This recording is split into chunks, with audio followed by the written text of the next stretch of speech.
vérité au cœur de l'information.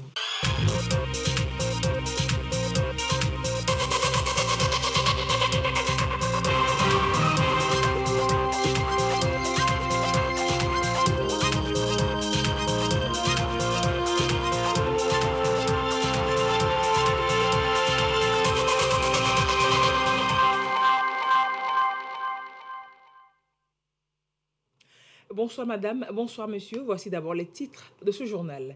Riche actualité donc en ce début de mois et de semaine au Togo. D'abord ce forum des femmes sur la protection du genre et de l'enfant. Animé ce lundi, on y a insisté sur la nécessité de respecter des droits consacrés pour la femme et pour l'enfant. On a également revisité de nombreux mécanismes que les victimes ne connaissent pas toujours. On en parle en début de journal.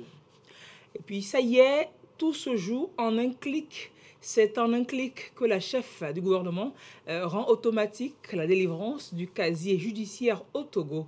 De la même manière, où que vous soyez, en un temps record, vous pouvez avoir ce document. Les tracasseries que les Togolais ont toujours vécues relèvent désormais du passé. La deuxième édition de Nanagan est lancée. C'est un concours de valorisation de la femme ronde.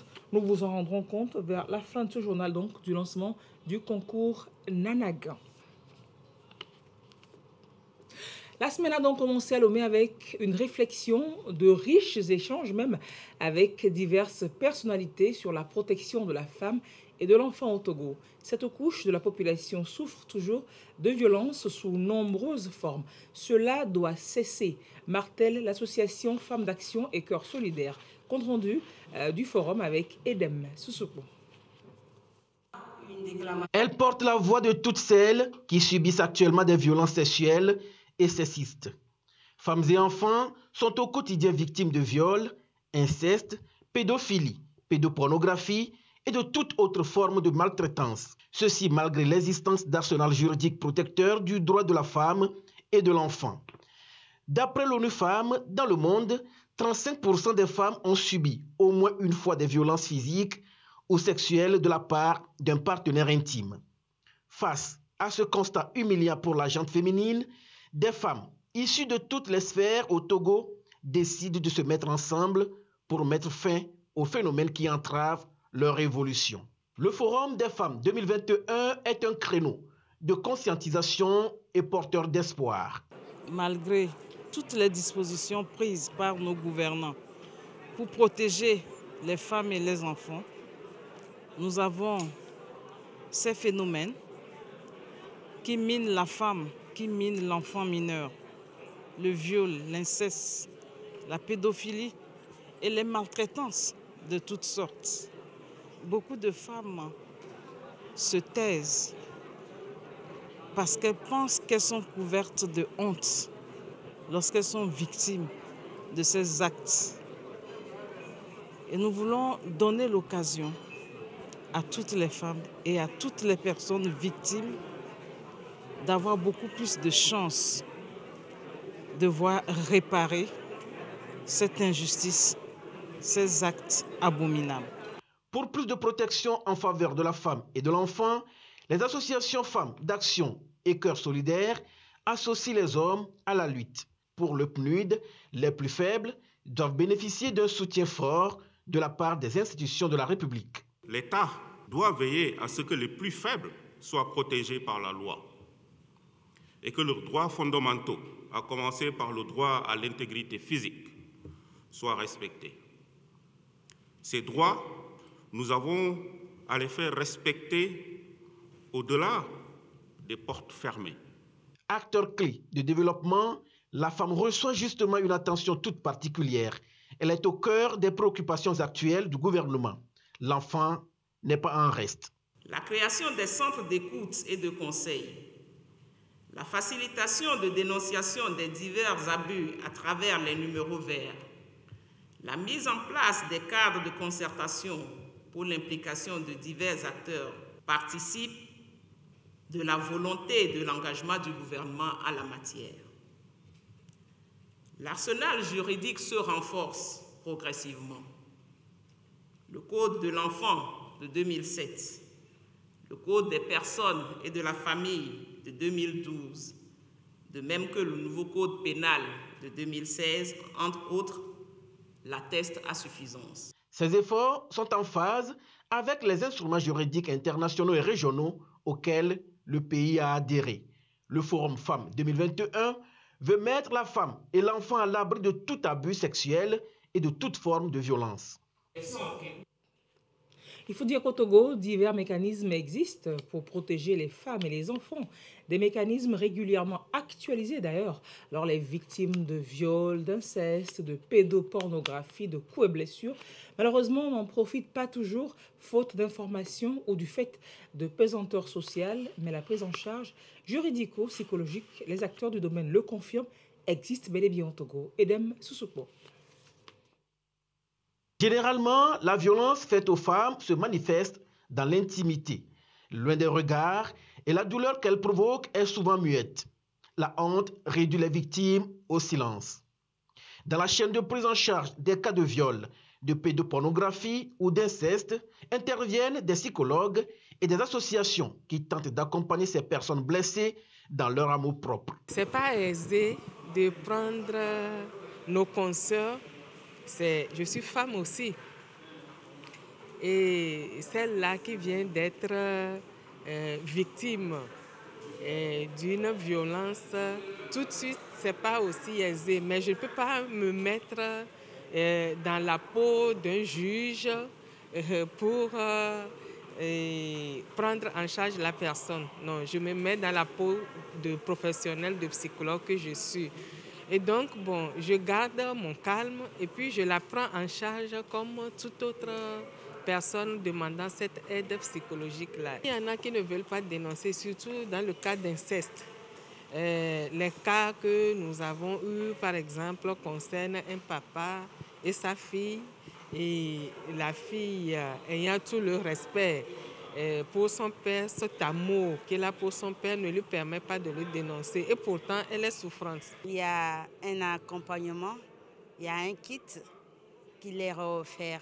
Et donc, il y a l'accompagnement juridique, il y a l'accompagnement psychologique, social, et éducatif et sanitaire. Les commissariats, les gendarmeries, la population elle-même dénonce les cas. Et lorsque les enfants nous arrivent, l'écoute est faite par un assistant social. La dénonciation est vivement encouragée afin que les pouvoirs publics poursuivent les auteurs conformément aux tests en vigueur. La difficulté pour l'OPJ, c'est de trouver les mots justes pour amener la victime à se confier à vous. Après l'avoir entendu, il faut orienter la victime vers un médecin pour pouvoir l'examiner. Et de ce côté, si un suivi n'est pas fait par l'OPJ, la victime peut ne pas revenir. Et il se posera un problème pour la suite de la procédure. Nous encourageons vivement les familles à inculquer aux enfants une éducation sexuelle dès la minorité. Et nous encourageons également les parents ou les familles à contrôler la présence des enfants sur les réseaux sociaux. La loi considère ces actes comme des actes criminels, des actes fortement répréhensibles et qu'il faut donner la mesure en donnant de fortes peines. Avant, il y avait ou la peine de prison ou les amendes. Aujourd'hui, on a cumulé et la peine de prison et les peines d'amende. Et vous constatez avec moi aussi que les amendes sont renforcées. C'est dans l'ordre des millions. Or, c'est des centaines de mille avant. Donc la loi se dit que ce sont des faits très graves qui dérangent la société. Les garants des us et coutumes appellent à une solidarité d'action pour que la lutte porte ses fruits. Nous ne jugeons pas, nous concilions.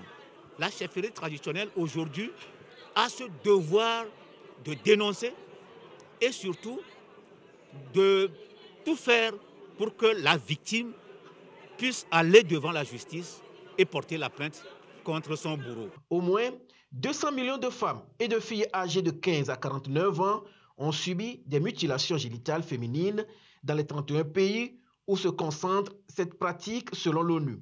La moitié de ces pays sont situés en Afrique de l'Ouest. Alors, toute cette lutte pour la protection de la femme et de l'enfant participe à l'amélioration des conditions de vie des populations.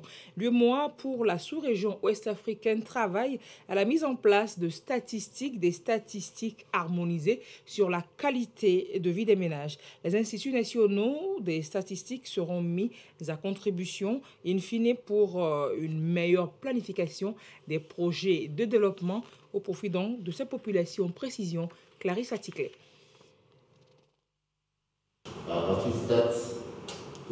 L'Union économique et monétaire ouest-africaine, UEMOA, toujours dans la dynamique de la mise en place d'une statistique harmonisée pour tous ses pays membres. Le comité régional de la statistique est donc à Lomé pour 3 jours afin d'amener les instituts nationaux de la statistique des 8 pays de l'UEMOA à toujours produire des données de qualité et des indicateurs de suivi des conditions de vie des ménages dans les États membres. Un peu notre rôle à la Commission, de chercher à aider les États à améliorer les données statistiques, à les harmoniser, et c'est ça qui permet de mener de bonnes politiques de développement pour pouvoir assurer l'intégration économique et régionale. La rencontre de Lomé est en effet la 6e session ordinaire du comité de pilotage du programme d'harmonisation et de modernisation des enquêtes sur les conditions de vie des ménages. Il sera procédé à un examen du rapport des activités statistiques de l'année 2020 et de faire des projections pour 2022. Nous avons entamé depuis un certain temps une enquête sur les conditions de vie des ménages. Parce que toutes les politiques de développement que nous menons, c'est pour le bien-être de nos populations. Pendant ces 3 jours, ils vont d'abord faire le point, le bilan de ce qui a été fait et également arrêter le programme pour 2022. L'initiative est favorablement accueillie par le Togo et pour le ministère de la Planification, du Développement et de la Coopération, cela constitue une grande opportunité et un atout pour notre pays de disposer des informations de qualité sur la vie des populations, des éléments nécessaires à la mise en œuvre de la feuille de route gouvernementale 2020-2025. Et on le sait, les statistiques fiables permettent de faire de meilleures budgétisations. Cela va servir notamment à la CEDEAO qui veut améliorer l'impact de ses actions sur les populations. Le comité ad hoc sur les questions de budgétisation et de performance de l'institution est réuni à Lomé pour 10 jours. Autour de quelles préoccupations précisément? Chaz Nambaga nous en parle. Ces assises vont permettre de structurer les rapports de performance et budgétaires de la CEDEAO en ce qui concerne le contenu. Il s'agit également de définir le modèle de base pour l'élaboration de ces documents. La rencontre fait suite à une recommandation de la 29e réunion du comité de l'administration et des finances, et pour cause. La communauté dispose de peu de ressources. Et ces ressources-là doivent être bien utilisées. En ayant un document qui présente de façon structurée une articulation entre la planification et la budgétisation, ça permet de voir quel est l'impact des actions de la communauté et de voir également que l'argent que les États donnent à la communauté, cet argent-là est bien utilisé. C'est essentiellement cela, c'est la recherche de l'efficience, de la performance et de l'efficacité. Le directeur de cabinet, Tofio Kossi, représentant le ministre de l'Économie et des Finances, a salué la tenue de ces assises qui vont hisser les pratiques de la CEDEAO aux standards internationaux en matière de bonne gouvernance. Il a émis le vœu de voir les résultats des présents travaux permettre à la CEDEAO d'accroître significativement l'impact de ces interventions sur le bien-être des populations de l'espace communautaire. Le financement de projets de développement, vous le savez, appelle à la mobilisation de ressources financières. Cela passe notamment par les postes de péage routier. Celui de Pomé, nouvellement installé dans le Zion 1, est opérationnel depuis ce lundi 2 août 2021. C'est entre les villages de Zéglé et Djogbla-Kopé. Sandra Ziagbe était à l'ouverture. Voici son reportage. Le nouveau poste de péage de Pomé rendu opérationnel. Tous les agents sont désormais soumis au rituel de paiement sur cette voie. Avant de franchir cette barrière, le conducteur doit observer un arrêt puis s'acquitter des frais réglementaires lui donnant droit à un ticket. Et le passage est libéré. Ce sera désormais ainsi sur la route Lomé-Vogon, la nationale numéro 34. C'est une bonne chose. On en a besoin pour l'entretien des routes. Ça va rentrer dans les mœurs. Payer, ça fait partie quand même de nos devoirs. Qui vont passer sur cette voie de se conformer à la loi. J'aimerais demander humblement à ceux qui passent par d'autres voies, les pistes pour éviter de payer au péage. J'aimerais leur dire que bon, vraiment c'est dans l'intérêt du pays, c'est dans l'intérêt de la population et de se conformer à la loi, de passer par ici et payer l'argent. L'essentiel, c'est que cet argent que nous allons donner puisse rentrer vraiment dans les caisses et servir la population. Le fonctionnement de ce péage devra influer sur la vie socio-économique et environnementale de la zone. Mais au-delà, les retombées sont énormes. La route Lomé-Vogon, c'est un nouveau tronçon qui vient d'être bitumé. La route coûte extrêmement cher pour l'État et cette route a besoin d'être entretenue pour collecter les fonds et financer l'entretien routier. Le tronçon permet le déplacement aisé des personnes. Sur le plan social, ça permet d'abord de prendre en compte une main-d'œuvre importante que nous exploitons sur nos postes de péage et donc c'est déjà une bonne ouverture pour la jeunesse. Les droits d'usage de ce 13e poste de péage s'arriment sur ceux déjà en vigueur sur toute l'étendue du territoire national. Annoncé et attendu depuis un moment déjà, c'est opérationnel également depuis ce lundi. Le casier judiciaire au Togo est numérisé. Où que vous soyez, vous pouvez vous faire délivrer le document fiable et authentique en un temps record. C'est la chef du gouvernement qui a, ce 2 août, mis fin aux tracasseries que les Togolais ont toujours vécues. Antoinette Romain-Vovor.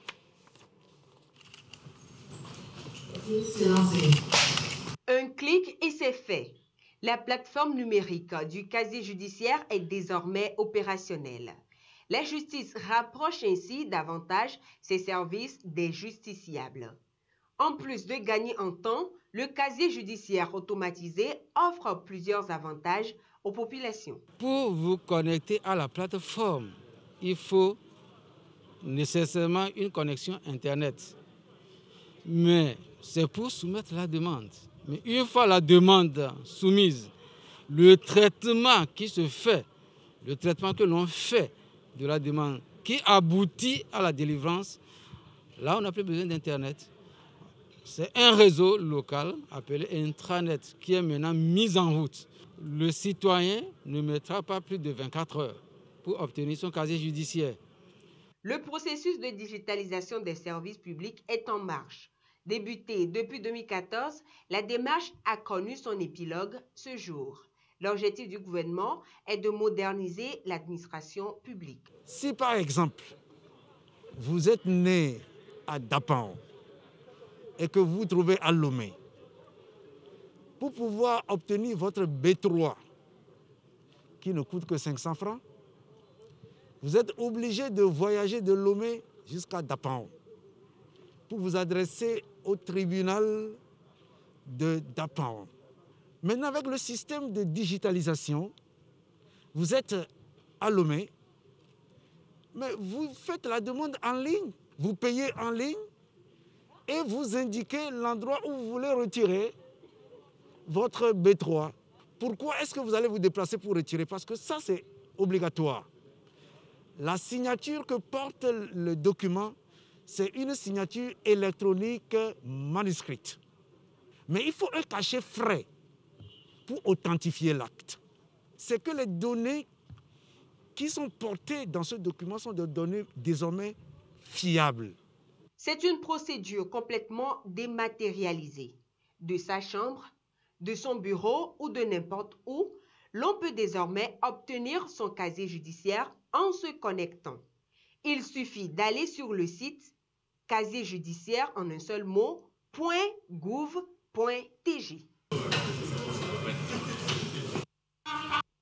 On va se rendre à Kara, pas pour demander un casier judiciaire, mais pour parler de cet hommage aux militaires des classes 96 et 97 du régiment parachutiste commando de la ville, admis à la retraite. Ils ont été honorés donc lors d'une cérémonie à la place d'armes de ce régiment.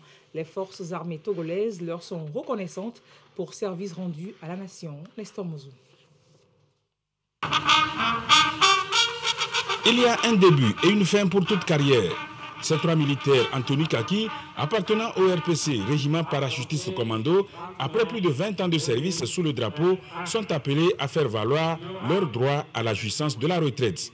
Avant de les laisser partir, les forces armées togolaises ont tenu à leur rendre hommage en leur décernant des attestations de bonne conduite.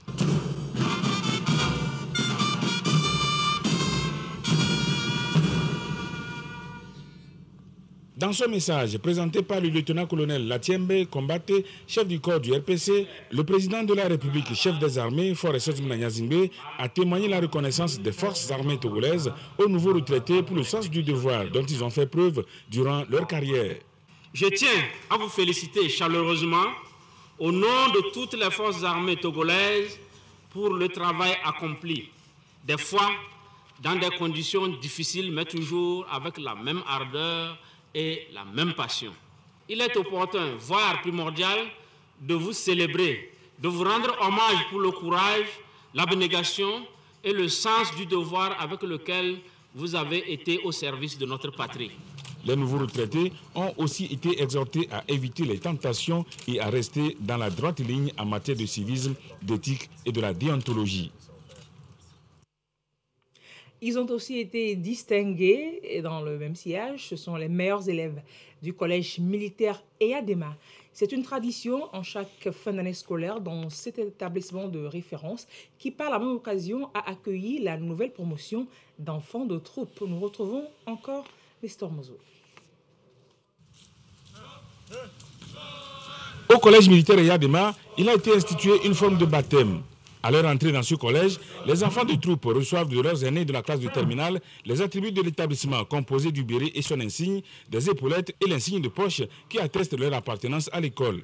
La cérémonie se fait à chaque fin d'année scolaire. Cette fois-ci, cette cérémonie de remise des attributs a été double. La première phase a concerné les élèves des classes de 5e et de première, constituant la 41e promotion. Ils devaient recevoir ces attributs en classe de 6e et de seconde, mais cela n'a pas été fait à la fin de l'année scolaire 2019-2020 à cause de la crise sanitaire. Pour la deuxième phase, ce sont les enfants de troupe des classes de 6e et de seconde de l'année scolaire qui s'achèvent. Ils forment la 42e promotion. Avant cette cérémonie, le commandant de l'école a salué la vision de feu père de la nation Gnassingbé Eyadema, vision qui anticipait les sérieux devant régir l'éducation au sein de cet établissement. Depuis lors, notre école a fait son chemin et s'est approprié cette notion de sérieux recommandée par son créateur. Au collège militaire EADEMA, ce sérieux se traduit par notre discipline et notre rigueur, qui nous permet d'afficher de bons résultats et de donner confiance à notre hiérarchie. Car, dans ce monde de plus en plus incertain, le collège militaire EADEMA se propose comme une solution à la crise de civisme et de patriotisme qui menace nos nations. Cette année scolaire 2020-2021 tire inexorablement sa révérence avec les résultats des différents examens nationaux. Nos candidats au Bac 1 ont répondu à nos attentes, aux attentes de nos aînés, en faisant non seulement les 100%, mais aussi avec de très bonnes mentions. Et parmi les 20 premiers du Togo, 11 enfants de troupe y figurent. Nous prions que les résultats du BPC et du Bac 2 suivent le pas. Pour encourager l'excellence, le collège militaire EADEMA a institué des prix de récompense. Il y a 2 catégories de prix. La première catégorie est destinée aux élèves ayant obtenu la moyenne la plus élevée dans chaque cycle. La deuxième catégorie concerne les 3 premiers de chaque classe. Le collège militaire EADEMA est une école de référence et nos enfants de troupe le prouvent très bien à travers les résultats de leur participation aux différents examens. Au nom de la hiérarchie militaire, au premier rang de laquelle le chef des armées, je les encourage à maintenir cet idéal qui s'enracine dans les valeurs de discipline, du sens de l'honneur et du goût de l'effort. C'est donc au vu du rendement positif de ces enfants de troupe et dans le souci de mieux organiser ce bassin de compétences que constituent les jeunes bacheliers issus du collège militaire EADEMA et d'autres Britanniques de la sous-région que notre ministère de tutelle a pris un arrêté visant à garantir de manière sécurisante leur insertion dans la vie active. À sa création en 1979, le collège militaire Eyadema était à vocation nationale. Eu égard à la qualité de l'enseignement et aux résultats obtenus, il a acquis une notoriété jusqu'au-delà du Togo et en 1996, les autorités togolaises l'ont ouvert à d'autres pays africains. Aujourd'hui, le collège militaire Eyadema accueille les élèves de 10 nationalités. Il faut rajouter que cette cérémonie de remise d'attributs à la nouvelle promotion et de remise de récompenses aux meilleurs élèves s'est déroulée avant la proclamation des résultats du BEPC. À la suite donc de ces derniers résultats encore, le collège militaire Eyadema a réalisé un taux de réussite de 100%, ceci avec encore de très bonnes mentions. Ce communiqué du ministère des Armées pour poursuivre ce journal. Le ministre des Armées communique. Le concours d'entrée en classe de 6e et de seconde au collège militaire Eyadema, session 2021, initialement prévu pour le mercredi 4 août 2021, mais ces concours sont reportés au mercredi 11 août 2021. Les candidats sont priés de se présenter dans leur centre d'écrit à cette date à 6h30 munis de leur pièce d'identité, de la quittance d'inscription et de quoi écrire. La liste des candidats retenus après l'étude des dossiers. Les listes donc seront publiées sur le site du ministère des Armées www.defense.gouv.tg, affiché à l'état-major général des forces armées togolaises à Lomé le vendredi 6 août 2021 et dans les différents centres d'écrit dans la journée du mardi 10 août 2021.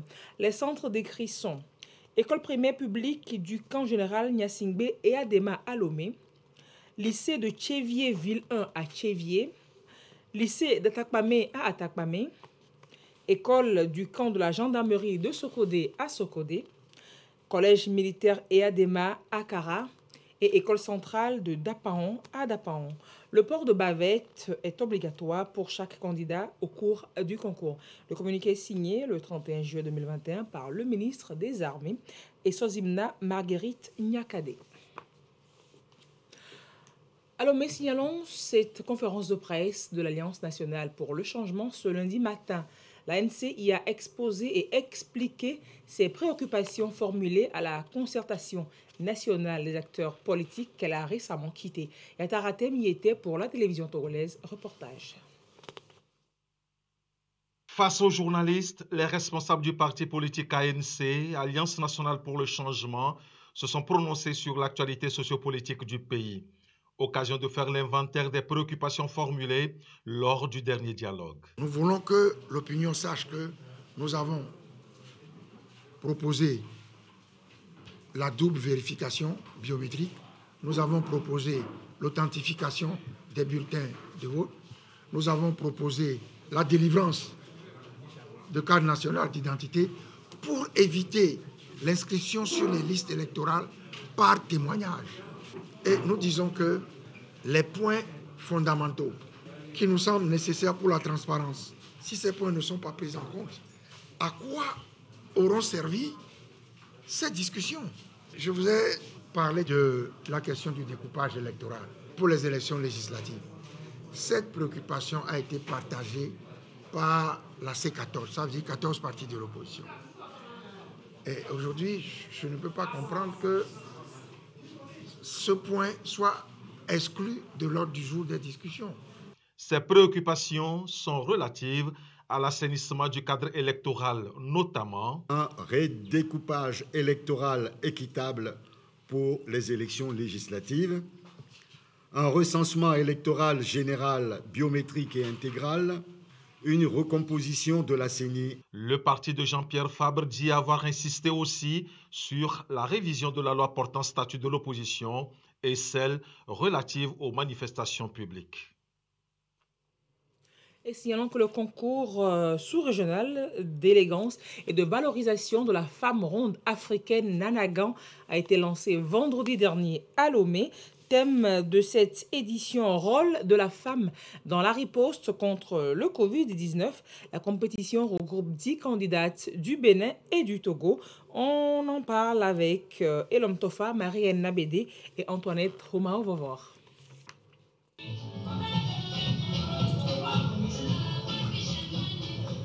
Une conférence qui inaugure la 2e édition du concours Nanagan, une initiative de développement personnel à l'endroit des femmes rondes. L'événement est purement culturel, mais il allie la santé et le bien-être de cette catégorie de femmes. Pour la promotrice de Nanagan, il faut les amener à accepter leur morphologie et à bien l'entretenir. La finalité de Nanagan, ce n'est pas de valoriser l'obésité, loin de là, et je tiens à le répéter, c'est vraiment de mettre en valeur ces femmes rondes, parce que beaucoup de femmes rondes ont des complexes. Elles ne savent pas déjà aussi comment s'habiller, et tellement elles sont complexées qu'elles ne laissent pas exploser le potentiel qu'il y a en elles. Nous sommes là pour leur montrer que vous êtes rondes, c'est vrai. Maintenant, on va vous apprendre comment est-ce qu'il faudra avoir une bonne hygiène alimentaire, une bonne hygiène de vie, mais aussi nous allons leur apprendre comment se mettre en avant, en parlant d'un concours d'élégance, à travers les rondes, les femmes qui sont très maigres, les femmes qui sont très grandes, les femmes qui sont très courtes, les femmes qui ne se retrouvent pas dans le schéma, soi-disant édicté par la société, pourraient se retrouver. Selon la représentante résidente du Fonds des Nations Unies pour la population, partenaire du concours Nanagan, le lancement de cette rencontre culturelle en prélude à la célébration de la journée de la femme africaine est plein de sens. Les Nations Unies en général travaillent pour ne laisser personne derrière, pour ne laisser personne pour compte. Et ça fait partie de nos objectifs de développement durable.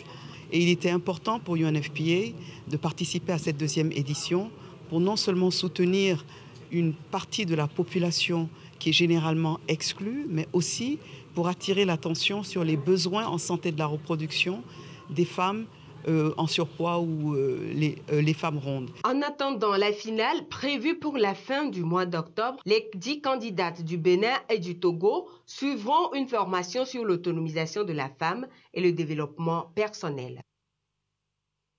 Bonne chance donc aux 10 candidates. Et on va finir ce journal avec le point quotidien sur la maladie à coronavirus. À ce jour, donc lundi 2 août 2021, la situation de la pandémie au Togo se présente comme suit. Comme vous le voyez à l'écran, le nombre de cas confirmés est de 15 924, 54 nouveaux cas depuis hier. Le nombre de personnes guéries est de 14 524, 31 nouveaux guéris depuis hier. Le nombre de cas actifs à ce jour au Togo repart à la hausse, 1246. Le nombre de décès est de 154. Un nouveau décès enregistré depuis hier, une personne non vaccinée et porteuse de comorbidité. Le point est signé par le ministre de la Santé, de l'Hygiène publique et de l'Accès universel aux soins, le professeur Moustapha Mijiawa. Merci d'avoir suivi ce journal qui s'achève ainsi. Restez sur la télévision togolaise pour la suite de ces programmes. Au revoir et à très bientôt. À 22h30, vous avez rendez-vous avec Yata Aratem. Au revoir et à très bientôt donc.